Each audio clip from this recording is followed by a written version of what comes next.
Okay, 5 minutes on healthy people, health promotion and disease prevention, just to get a feel for this particular mind map.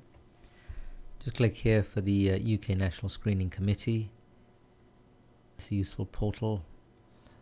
And NHS cancer screening, which is obviously a subdivision of that.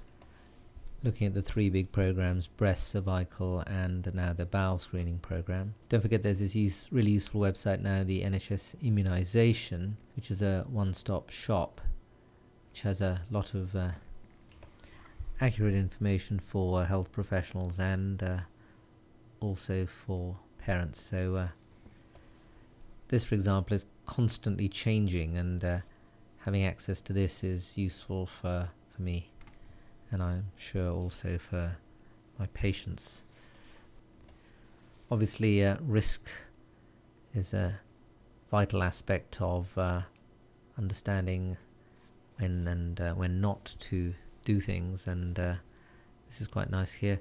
Risk of dying in sporting activities, or the risk of getting hit by a bus, as patients might say. So it's all there. There's also a couple of recent websites that I've added, which are the government's eatwell.gov, and these can be helpful for patients, so that rather than the vague advice that we sometimes give them, there's lots of different resources here, which certain families will no doubt access. NHS Choices, it's modern and well designed, and the trouble with big websites is that sometimes you don't know what's necessarily in them, but lots of useful featured topics. Don't forget there's a carer section, which I just thought I'd mention while we're there. And also, of course, for children, kids and families, there's this big initiative from 2009. And though these can be a bit slow to load from an NHS connection, most people can access them via their home broadbands quite quickly. And though one can be a bit skeptical about how useful these different initiatives are, I think that change has to happen from the ground up. And I think that for the NHS to survive, we're going to have to get heavily into prevention. That's something that can take years or decades, but now is a good time to start. So let's collapse that topic, and something on the inverse care law. Perhaps in the introduction, I'd just like to show you that you can click on the notes pane and make it full screen, and things like Declaration of Alma Ata are mentioned, and the Black Report. This is an example, I think, of where Wikipedia comes into its own, because these thumbnail sketches are on the whole very accurate and give us the background that we sometimes fail to get.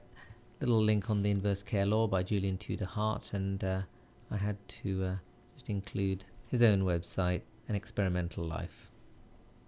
Just work your way around the map, looking at what we're expected to know.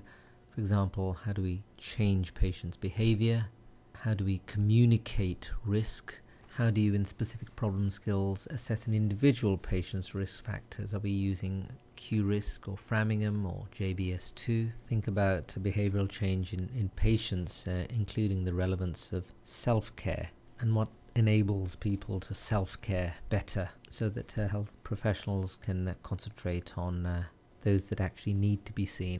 In community orientation, they talk about the interrelationships between health and social care, and the impact of housing, employment and education, poverty, genetics, local epidemiology and ethnicity, as well as the cultural background and health beliefs, and how we need to tolerate and understand how patients' ideas, concerns, expectations, experiences, beliefs and values all colour the way that they take in, process and then act or fail to act. As always, the essential application features are on the left of the map, and the scientific aspects are also there. Clearly, we need to have the ability to scientifically look at evidence, and there's clearly overlaps with other maps and other curriculum statements, such as evidence-based practice, research, equality and diversity, and ethical aspects. So as always, use the mind map to get an overview of the subject, the details that you may or may not know depending on your prior knowledge and learning needs, and then fulfilling them either using the websites, generic ones or specific ones, or using Google or any other resources that you have or regularly use to slowly and gradually fulfill your learning needs. Thanks for listening.